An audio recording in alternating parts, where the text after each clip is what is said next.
طالبان وایي د بدخشان چاودنې عامل مو نیولی دی. سلام، وخت مو پخیر. پام وکړئ د نن ورځې تازه خبر ته. په ټولنیزو شبکو کې د طالبانو کمپاینرانو د دغه عکس په خپرولو سره ادعا کړې چې په بدخشان کې د چهارشنبې ورځې د موټر سایکل چاودنې عامل نیول شوی دی. دغه کس ظاهراً د طالبانو د لیکو غړی ښکاري او د طالب جنګیالي او نظامي یونیفورم پر تن لري.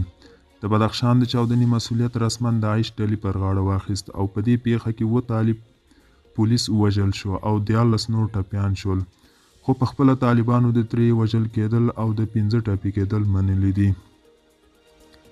له دې سره هم مهاله په خپله طالب کمپاینرانو پوښتنه مطرح کړي که نیول شوی شخص واقعاً په داعش پورې اړه ولري، نو له دې برېښي چې داعش په طالبانو کې هم پراخ نفوذ برخمن دی.